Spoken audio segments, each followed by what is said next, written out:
Next one is on your screen. यहाँ पर एक ग्राफ दिया है बिटवीन करंट एंड टाइम। होता क्या है कि जब भी फ्लक्स चेंज होता है तो ईएमएफ इंड्यूस होता है, और अगर पाथ यहाँ पर क्लोज है, कंडक्टिंग है, तो करंट भी इंड्यूस होती है। करंट मतलब फ्लो होती है। वो करंट यहाँ पे कांस्टेंट नहीं है, टाइम के साथ वेरी कर रही है। उसका ग्राफ गिवन है। बताना यह है फ्लक्स कितना चेंज हुआ होगा। गिवन क्या क्या है? कॉइल जिसमें ये सब हो रहा है उसका रेजिस्टेंस गिवन है, और वहाँ पर मैग्नेटिक फ्लक्स वो भी चेंज हो रहा है। मान लो जैसे कि एक ये कॉइल है और ये कॉइल मैग्नेटिक फील्ड में रखी हुई है। ये मैंने क्रॉस क्रॉस बनाए, लेकिन ये नंबर जो है क्रॉस के ये चेंज हो रहे हैं, फ्लक्स चेंज हो रहा है। तो उसकी वजह से इस कॉइल में करंट जनरेट हो गई है, इंड्यूस हो गई है। और वो जो इंड्यूस करंट है वो कांस्टेंट नहीं है, टाइम के साथ चेंज हो रही है। उसका ग्राफ गिवन है। बताना यह है कि इसमें टोटल कितना फ्लक्स चेंज हुआ है। तो यहाँ पर हम बात करेंगे फैराडे लॉ की। इंड्यूस ईएमएफ, फ्लक्स चेंज, ये सब फैराडे लॉ ने रिलेट किया था। कहा था उन्होंने कि जो ई होता है वो minus delta phi upon delta T के बराबर होता है। नेगेटिव रेट चेंज जो होता है वो इंड्यूस ईएमएफ के बराबर होता है, या माइनस ई जो होता है वो delta phi upon delta T के बराबर होता है। ठीक है, ये तो फैराडे लॉ हो गया। ओम्स लॉ क्या होता है? ओम्स लॉ होता है V equal to I R. ठीक है, V ये क्या है? ये वोल्टेज है, और E क्या है? ये भी ईएमएफ है, काइंड ऑफ वोल्टेज है।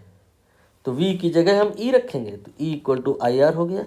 नाउ दोनों को अगर हम कंबाइन करें तो आई आर जो आ गया that will be delta phi upon delta T आ गया। नाउ करंट, करंट जो होता है वो होता है rate of flow of charge, delta Q या डी क्यू जो आपको अच्छा लगे, डिवाइड बाई डेल्टा टी। यहाँ पर एक चीज़ ध्यान से देखना, यहाँ तो नहीं पूछा है लेकिन इम्पोर्टेंट बहुत है। डेल्टा टी कैंसिल हो गया। चेंज इन फ्लक्स जो आया है डेल्टा फाई, वो किस चीज़ पे डिपेंड नहीं करता है कि कितने टाइम में वो चेंज हुआ है, इस पर नहीं करता। आपने फ्लक्स की वैल्यू 100 से 200 करी, चाहे एक दिन में करी चाहे एक साल में, इससे अमाउंट ऑफ चार्ज जो फ्लो हुआ है उस पर फर्क नहीं आएगा। अगर आपने फ्लक्स में चेंज जल्दी किया या देर से किया, चार्ज तो उतना ही फ्लो करेगा, लेकिन टाइम में जो फर्क आया उससे ईएमएफ में फर्क आएगा एंड करंट में फर्क आएगा। करंट में मतलब उतना ही चार्ज अगर कम टाइम में फ्लो कर गया तो करंट बढ़ गई, और अगर उतना ही फ्लक्स का चेंज या उतना ही चार्ज का फ्लो हुआ लेकिन बहुत समय ले लिया तो करंट कम होगी। आई मीन जैसे फैराडे ने एक्सपेरिमेंट नहीं किया था, आपको बेसिक याद होगा कि फैराडे जो है हार गए थे, थक हार गए, बहुत दिनों तक प्रयास करते रहे कि भाई इलेक्ट्रिसिटी से मैग्नेटिज्म प्रोड्यूस होती है तो मैग्नेटिज्म से इलेक्ट्रिसिटी क्यों नहीं, क्योंकि उसके पहले उनको प्रेशर था। प्रेशर मतलब किस चीज़ का? वो प्रेशर वाला, अरे ऑर्स्टेड वाला। ऑर्स्टेड ने बताया कि भैया इलेक्ट्रिसिटी अगर किसी में करंट है तो उस करंट की वजह से मैग्नेटिज्म प्रोड्यूस हो जाती है, around current carrying coil magnetic field होती है। तो अब वो प्रेशर में थे फैराडे, नेचर की सिमेट्री की वजह से वो सोच रहे थे कि इसका मतलब किसी में अगर मैग्नेटिज्म है तो उसकी वजह से इलेक्ट्रिसिटी होगी। तो उसी के चलते वो एक मैग्नेट ले आए, और वो मैग्नेट को क्या किए, कॉइल के पास रख दिए, और यहाँ एक गैल्वेनोमीटर वगैरह लगा के देखे कोई करंट वरेंट आ जाए तो आ जाए। इधर रखे मैग्नेट, उधर रखे, लेफ्ट राइट दाएं बाएं ऊपर नीचे, खूब प्रयास किए, कहीं कुछ नहीं हुआ। आखिरी में जब थक हार गए तो उस मैग्नेट को यहाँ पर इन्होंने इसके ऊपर फेंक दिया और जाने लगे।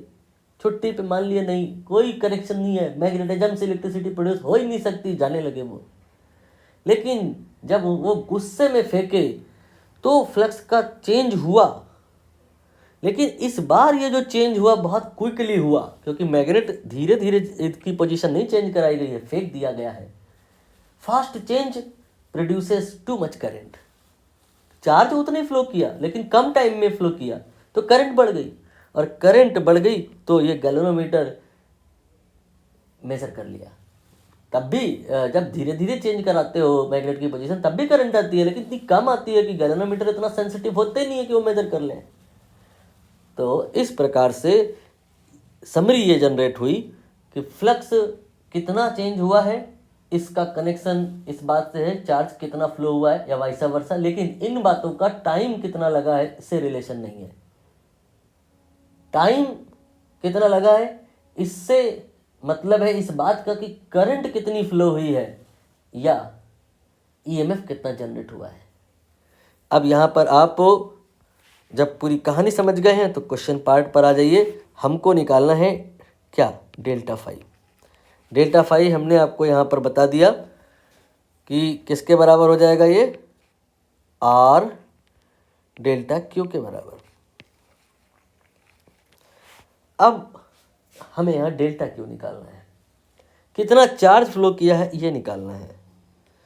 चार्ज कितना फ्लो किया है ये निकालें कैसे?